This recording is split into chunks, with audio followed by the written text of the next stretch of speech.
Jika ada sahabat kita yang berulang tahun, apa yang akan kita bagikan kepadanya?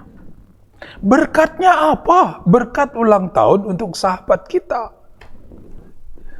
Dari sahabat ke sahabat, amin, kekasihku.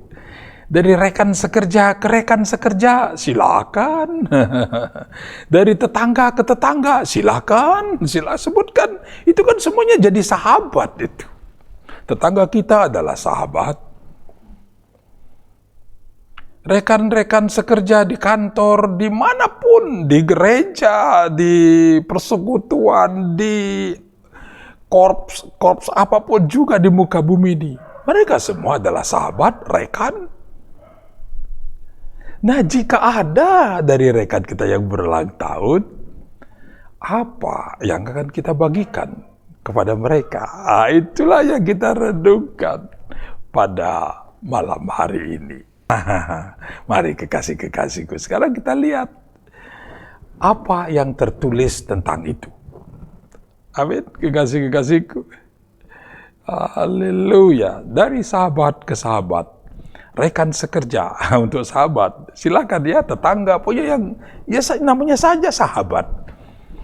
Karena anak-anak kampus, mahasiswa juga punya sahabat, SMA, SMP, SD punya sahabat.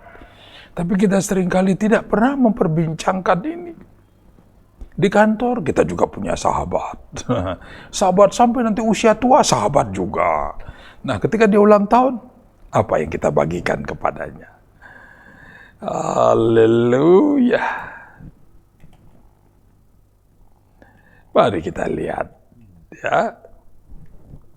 Untuk sahabat. Mari kita mulai dari apa yang tertulis di Roma 12. Sahabat, karena ini lepas dari usia, lepas dari jabatan, lepas dari apapun juga, maka kita langsung dapat melihat dia adalah orang lain. Apa yang disebut dengan sesama manusia. Mari kita berangkat dari situ. Kasihilah seorang akan yang lain.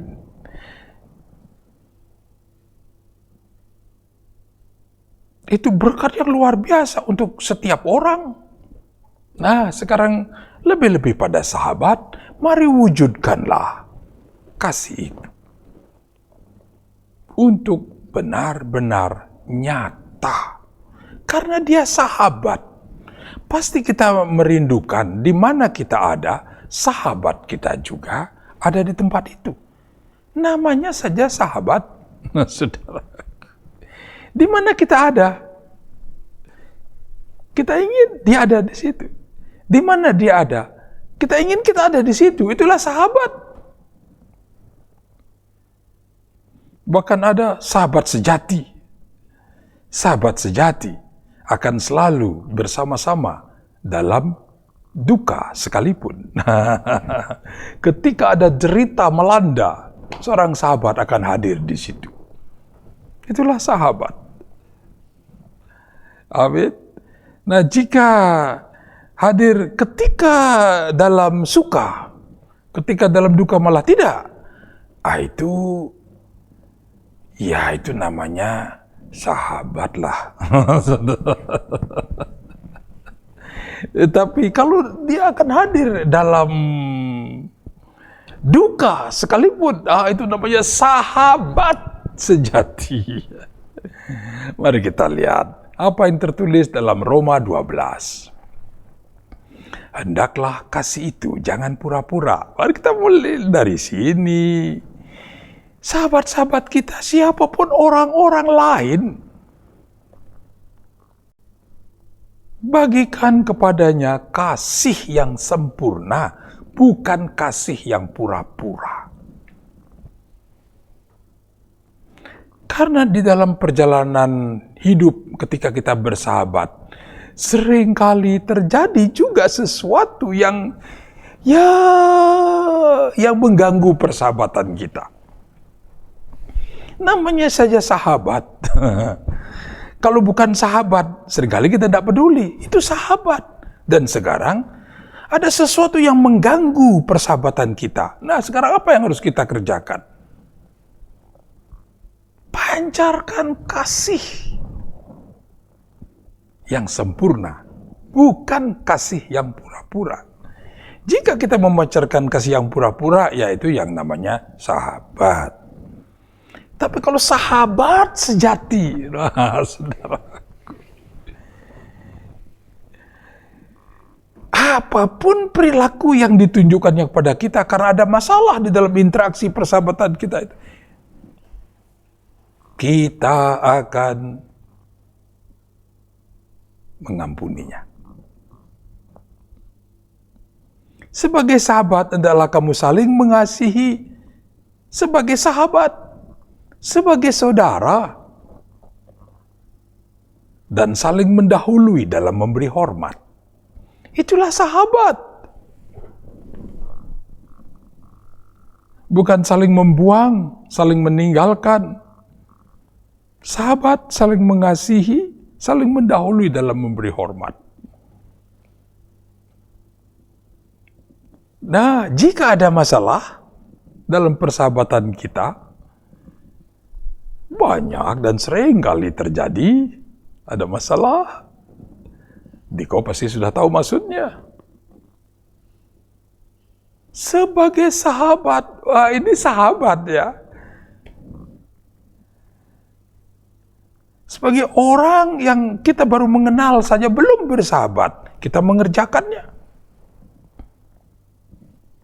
Apalagi kalau sudah sahabat.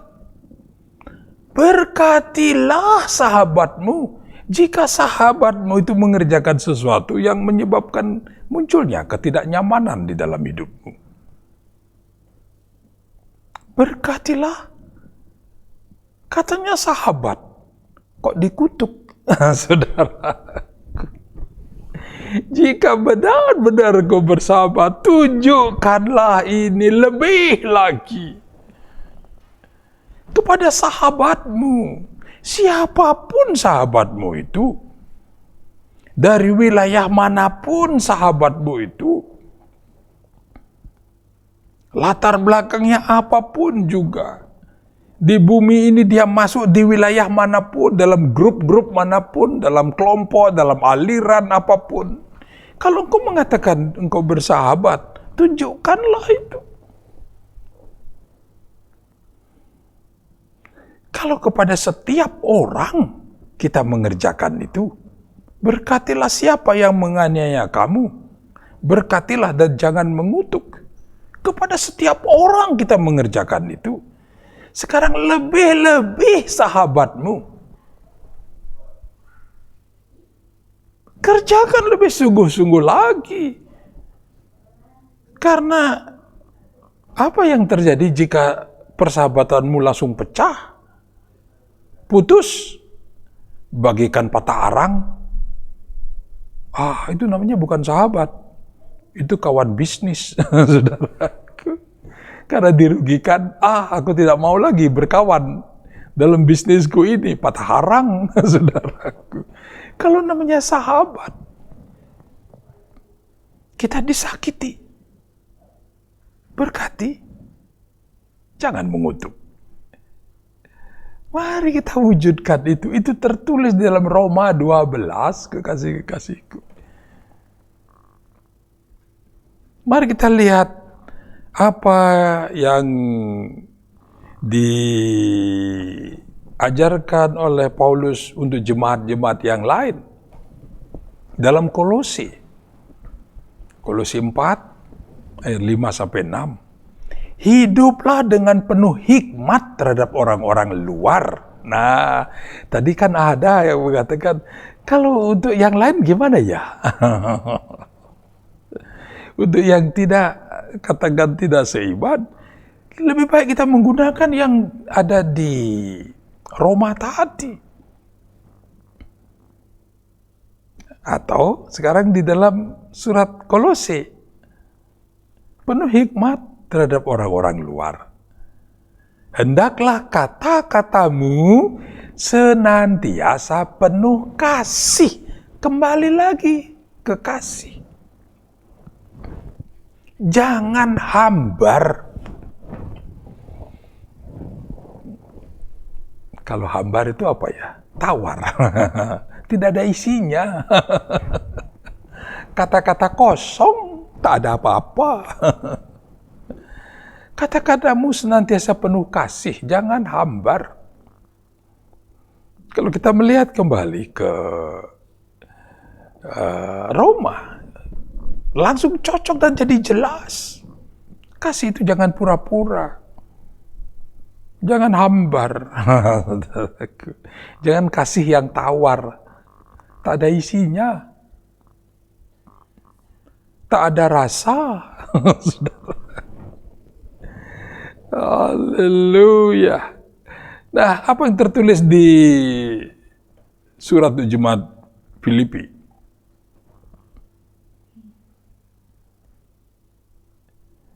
Jadi karena dalam Kristus ada nasihat, ada penghiburan kasih, ada persekutuan roh besar, ada kasih mesra, dan ada belas kasihan.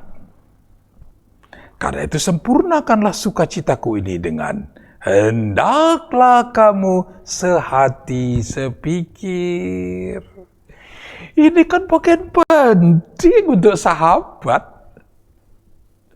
Sehati sepikir. Dalam satu kasih, satu jiwa, satu tujuan. Dengan tidak mencari kepentingan sendiri. Atau puji-pujian yang sia-sia. Banyak orang katanya sahabat, tapi dia tega menggunakan sahabatnya untuk mengangkat dirinya. Karena kepentingan sendiri, sahabatnya dikorbankan. Untuk mencari puji-pujian dan kemuliaan untuk dirinya sendiri. Itu namanya sahabat atau bukan? Sahabat. Ya, sahabat seperti transaksi di pasar itu. Sebaliknya, hendaklah dengan rendah hati yang seorang menganggap yang lain lebih utama daripada dirinya sendiri. Itulah sahabat. Sahabatku lebih dari aku, lebih penting dari aku. Itulah sahabat.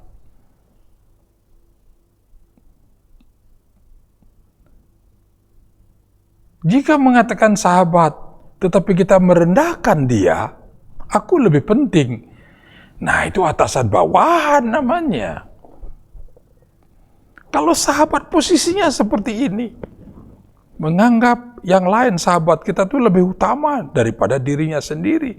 Sehingga seringkali dia rela melepaskan sesuatu untuk sahabatnya. Itulah sahabat. Betul apa tidak? Saudara-saudara. Ayat 4, dan janganlah tiap-tiap orang hanya memperhatikan kepentingannya sendiri, tetapi kepentingan orang lain juga. Jika kita mengatakan sahabat, tetapi kita hanya memperhatikan kepentingan kita sendiri, itu bukan sahabat itu. Kepentingan sahabatmu itu seperti apa? Amin. Itu sahabat, saudara. Nah, dengan demikian, kita langsung tahu tuh sekarang, apa yang dirindukan oleh sahabat? Karena engkau juga adalah sahabatnya. Engkau sama-sama tahu apa yang engkau butuhkan. Sekarang ketika berulang tahun, apa yang ingin kau bagikan? Kalau sudah mengerti hal-hal seperti ini, bahwa sahabat seperti itu, kita langsung tahu apa yang kita kerjakan, apa yang kita bagikan kepada sahabat kita.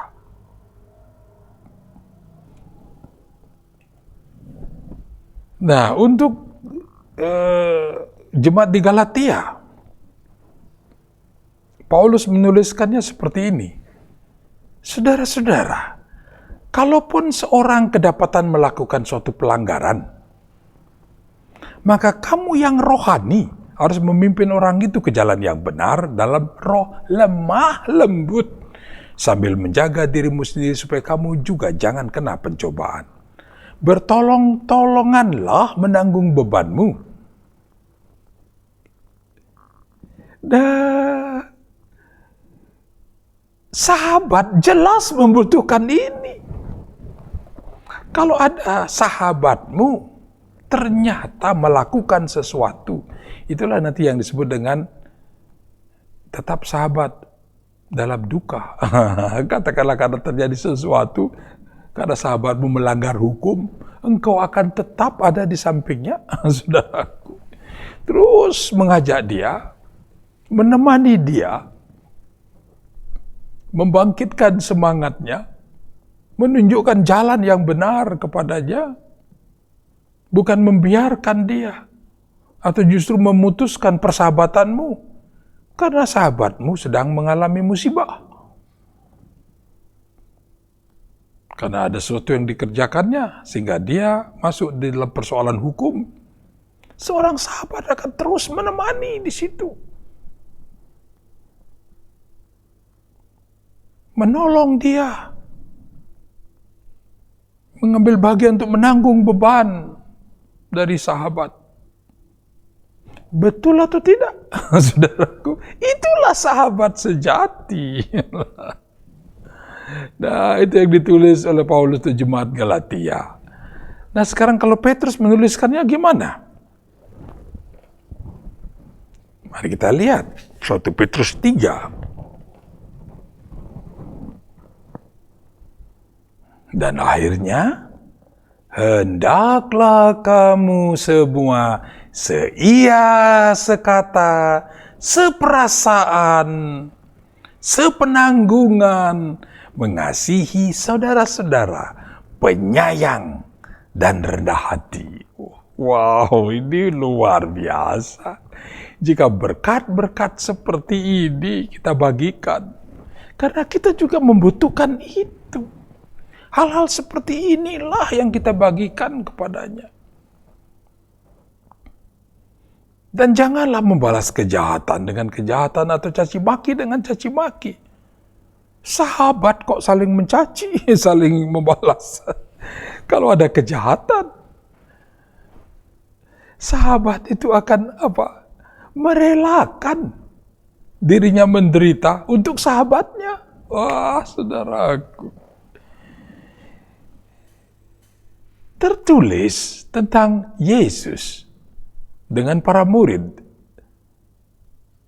Yesus menyatakan kepada para murid, engkau adalah sahabatku. Para murid, seorang sahabat rela menyerahkan nyawanya, saudaraku, untuk sahabatnya itu. Yesus mau menjadi sahabat. Rela menyerahkan nyawa. Itulah sahabat.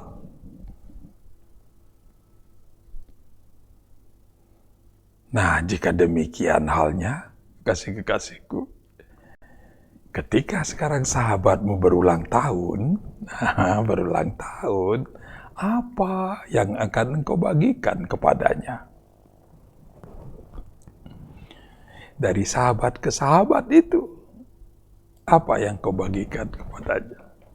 Nah, saya akan coba sekarang melihat di live chat di sini ya, apa yang, ya ini mungkin berdasarkan pengalaman yang selama ini telah kita kerjakan.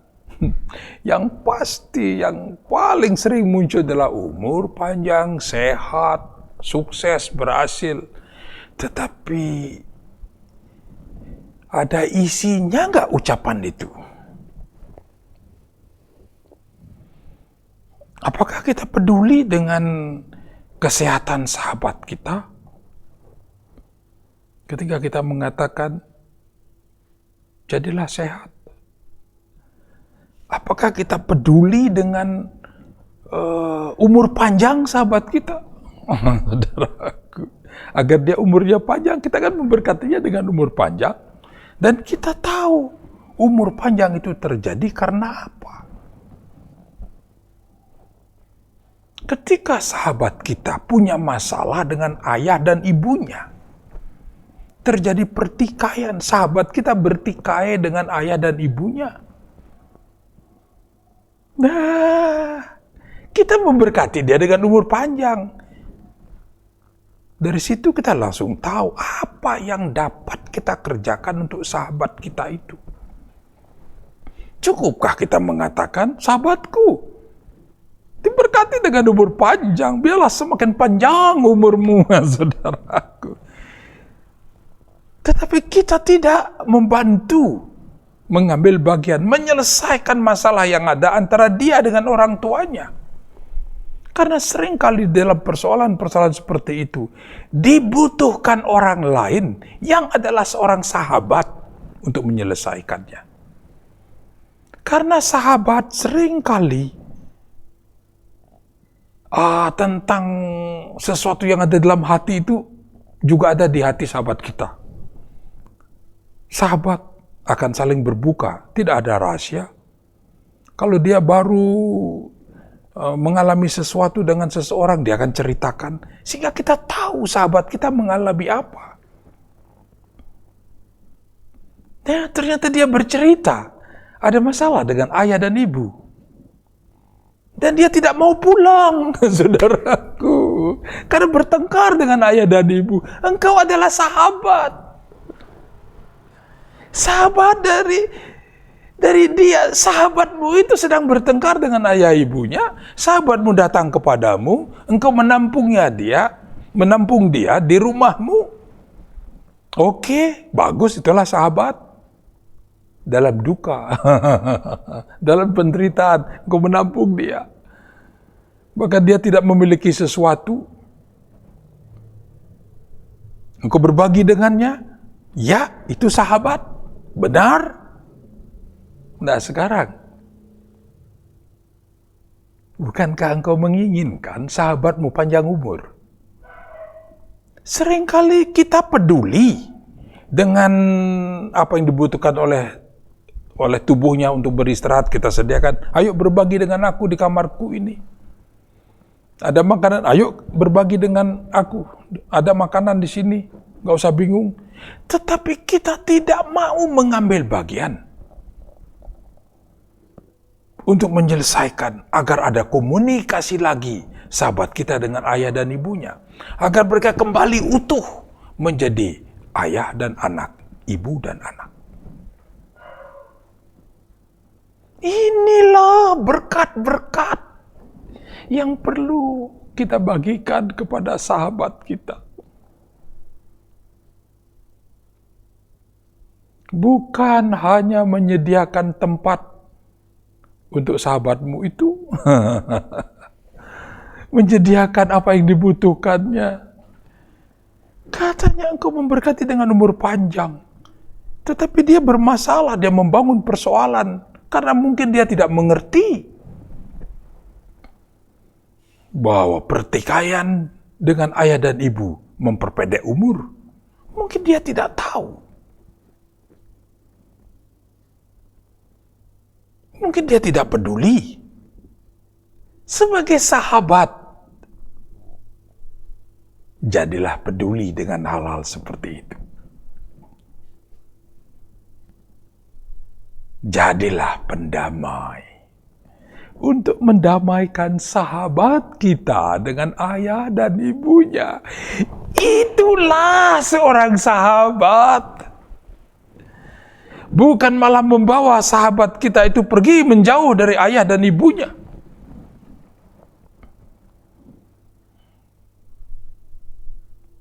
Untuk membangun persahabatan yang keren antara engkau dan sahabatmu. Engkau semakin memisahkan dia dari ayah dan ibunya. Itukah seorang sahabat? Saudaraku. Bukan. Engkau tidak benar-benar menjadi sahabat dari sahabatmu itu. Karena engkau justru semakin membawa sahabatmu menjauh dari ayah dan ibunya.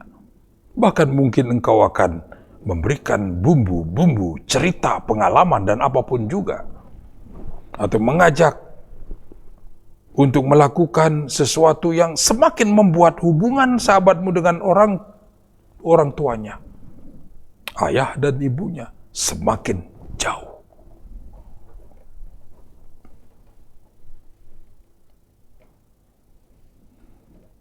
Kekasih-kekasihku, perhatikanlah ini. Ya, saudara.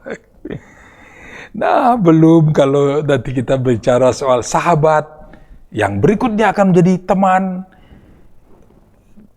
Ada yang disebut dengan TTM, apa itu? Teman tapi mesra. Nanti sampai ke situ, sahabat akan menjadi TTM, saudaraku. Kalau masih di SMA, di mahasiswa, teman tapi mesra, kan sahabat itu. Saudara, untuk kita berbagi,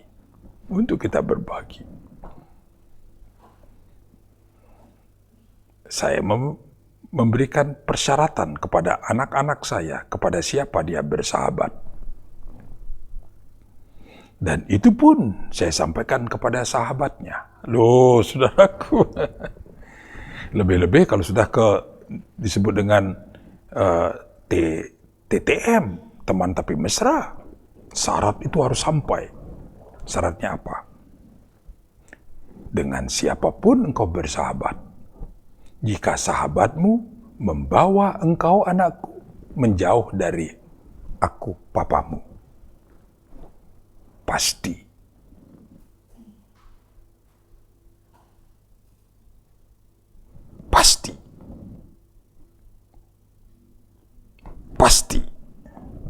papa tidak akan setuju. Itu syarat yang saya berikan. Sehingga jika dia ada TTM, itulah yang saya lihat. Apakah sahabatnya ini membuat anak saya semakin menjauh dari saya atau semakin mendekat? Apakah sahabatnya mengerjakan banyak hal, melakukan apapun juga yang dapat dilakukannya untuk membuat anak-anak saya menghormati ayah dan ibunya atau tidak? Itu persyaratan yang tak bisa ditawar-tawar itu. Itu saya perkatakan kepada anak saya.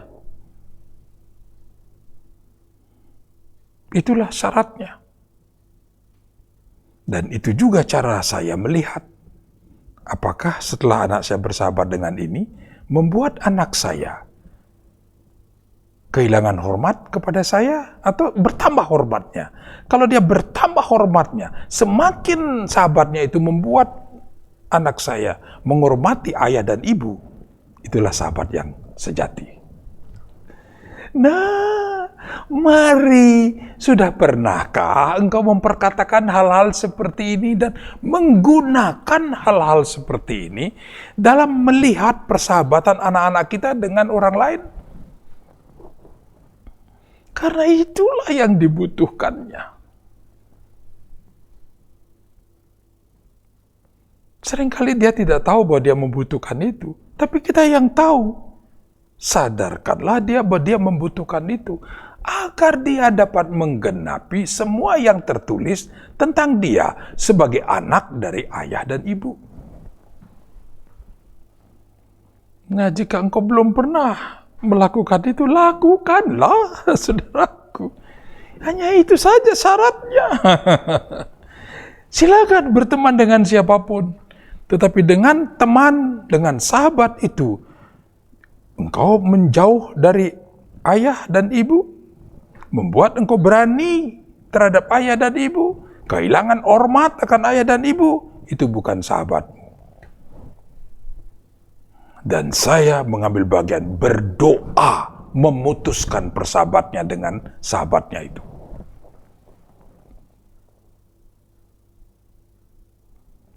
Nah, seperti itu loh, kekasih-kekasihku. Ketika kita berbicara soal berkat untuk sahabat. Amin, kekasih-kekasihku.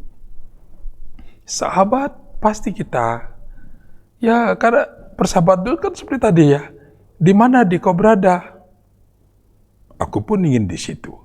Di mana aku berada, engkau pun aku rindukan. Dari situ sahabat. Ingin mengerjakan sesuatu bersama-sama. Umur panjang, jelas. Tidak ada sahabat yang menginginkan umur pendek. Dia selalu bisa bersama-sama. Bahkan ada persahabatan karena tiba-tiba sahabatnya kehabisan waktu di muka bumi ini. Dia seperti kehilangan seluruh harapan hidupnya. Karena sahabatnya tidak ada lagi. Dia bersedih, berkabung sampai bertahun-tahun menginginkan sahabatnya itu.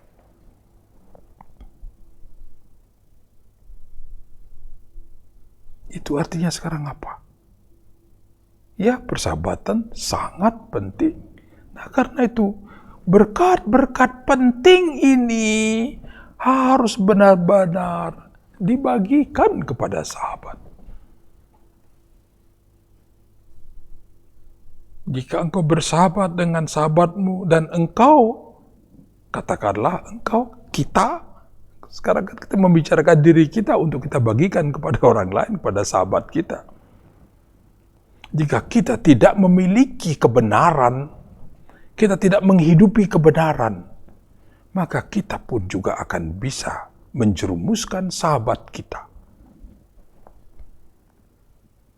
untuk terjun bebas jatuh ke dalam jurang.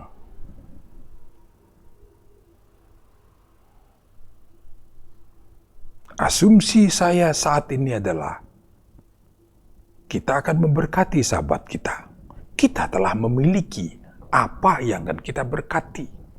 Apa yang akan kita bagikan kepada sahabat kita. Engkau adalah pengikut Kristus. Engkau adalah orang-orang yang telah menerima berkat. Sebagai anak, engkau telah menerima berkat-berkat sebagaimana yang sudah kita renungkan. Engkau sebagai ayah, engkau sebagai suami, engkau sebagai istri, engkau sebagai ibu, engkau telah menerima berkat-berkat itu. Engkau sebagai pribadi, engkau telah menerima berkat-berkat surgawi itu. Dan sekarang engkau memiliki sahabat. Bukankah engkau merindukan agar sahabatmu juga menerima apa yang telah ada padamu? Mari silakan, bersahabatlah dengan siapapun juga untuk engkau membagikan itu. Jangan sampai kita memiliki sahabat, tetapi kita menjerumuskan sahabat kita untuk terjun bebas ke jurang maut.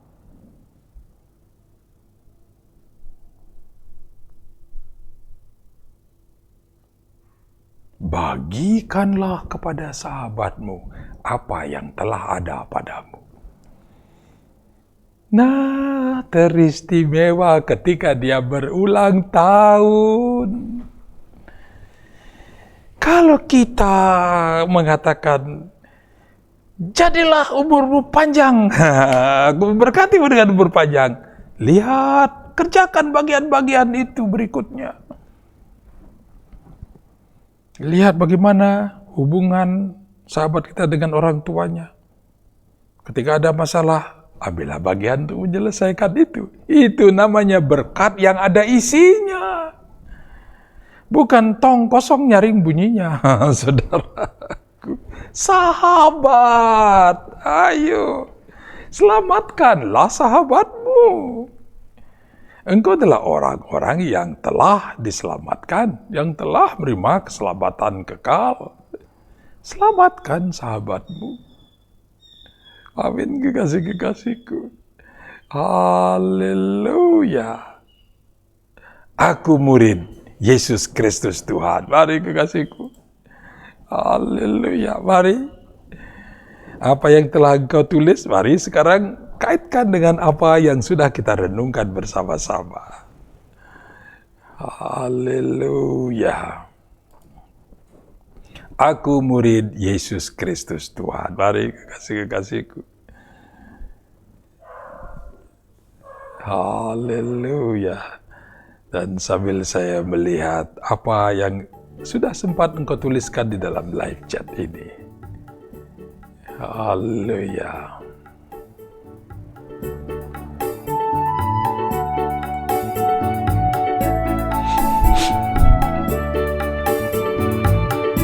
Aku murid Yesus Kristus Tuhan, dan rajin agar berhasil. Guru besarku amat sabar mendidikku. Belajar dengan hati bersuka cita. Bila salah ditunjukkan kesalahanku. Bila betul itu karena kasih karunia-Nya. Haleluya. Aku murid Yesus Kristus Tuhan. Belajar giat dan rajin agar berhasil. Guru besarku amat sabar mendidikku. Belajar dengan hati bersuka cita. Bila salah ditunjukkan kesalahanku. Bila betul itu karena kasih karunia-Nya. Haleluya. Bila salah ditunjukkan kesalahanku. Bila salah ku kan segera berubah. Bila salah ku dituntut ke jalan yang benar. Haleluya. Bila betul itu karena kasih karunia-Nya. Bila betul dapat nilai bagus. Bila betul pasti jadi teladan. Haleluya. Nah, mari kekasihku, kita terus belajar. Bila salah, ditunjukkan kesalahanku. Demikianlah Tuhan kita, guru besar yang teragung dalam hidup kita. Dia tidak pernah menghukum kita. Bila salah, ditunjukkan kesalahanku. Bila salah, aku akan segera berubah. Bila salah, aku siap dituntun ke jalan yang benar. Dan jika betul, jangan ada keangkuhan, jangan ada kesombongan, karena semua itu adalah kasih karunia-Nya yang menganugerahkannya kepada kita, dan siaplah menjadi teladan. Amin. Kita berubah, karena kita terus diperbaharui, dan jadilah teladan. Amin, kekasih-kekasihku. Demikianlah kita dari hari ke hari terus belajar.